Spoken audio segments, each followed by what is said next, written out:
ಬರೀಬೇಕು, ಸೆಂಟಮ್ ಹೇಗೆ ತೆಗಿಬೇಕು, ಮತ್ತು ಪಾಸಿಂಗ್ ಪ್ಯಾಕೇಜ್ ಏನು. ಸಾರಿ, ಈ ಒಂದೇ ವಿಡಿಯೋದಲ್ಲಿ ನಾನು ಎಲ್ಲನೂ ಹೇಳೋಕ್ಕಾಗಲ್ಲ. ಫಸ್ಟು ಪಾಸಿಂಗ್ ಪ್ಯಾಕೇಜನ್ನು ನೋಡೋಣ, ಬ್ಲೂ ಪ್ರಿಂಟ್ನ ನೋಡೋಣ. ಸೊ ಬ್ಲೂ ಪ್ರಿಂಟ್ ಹೇಗಿರುತ್ತೆ ಮತ್ತು ಯಾವ್ಯಾವ ಚಾಪ್ಟ್ರಿಂದ ಎಷ್ಟೆಷ್ಟು ಮಾರ್ಕ್ಸ್ ಬರ್ಬೋದು, ಯಾವ ರೀತಿ ಕ್ವೆಶನ್ಸ್ನ ಕೇಳ್ಬೋದು ಅನ್ನೋದನ್ನು ನಾವು ಈ ಒಂದು ವಿಡಿಯೋದಲ್ಲಿ ಡಿಸ್ಕಸ್ ಮಾಡೋಣ. ಸೊ ಸ್ಟಾರ್ಟ್ ಮಾಡೋಣ. ಸೊ ಬೇರೆ ಟಾಕ್ ಏನು ಬೇಡ, ಜಸ್ಟ್ ಫೋಕಸ್.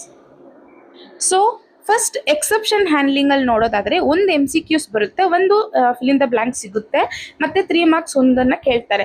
ಮೋಸ್ಟ್ಲಿ ನನಗೆ ಗೊತ್ತಿರೋ ಪ್ರಕಾರ ಟೈಪ್ಸ್ ಆಫ್ ಎರರ್ ಇಲ್ಲ ಅಂದರೆ ಟ್ರೈ ಕ್ಯಾಚ್ ಬ್ಲಾಕ್ನ ಬಂದು ಫೈನಲಿ ಬ್ಲಾಕ್ನ ಎಕ್ಸ್ಪ್ಲೇನ್ ಮಾಡೋಕ್ಕೆ ಕೇಳ್ಬೋದು. So you can get that. So totally first ಚಾಪ್ಟ್ರಲ್ಲಿ ನಮಗೆ 5 ಮಾರ್ಕ್ಸ್ ಸಿಗುತ್ತೆ. So 5 marks will get. So file ಹ್ಯಾಂಡ್ಲಿಂಗಲ್ಲಿ ಸೊ ಒಂದು MCQs ಮತ್ತು ಒಂದು ಫಿಲ್ ಇನ್ ದ ಬ್ಲಾಂಕ್ಸ್ ಮತ್ತು 3 ಮಾರ್ಕ್ಸ್ ಒಂದನ್ನು ಕೇಳೋ ಚಾನ್ಸಸ್ ಇದೆ.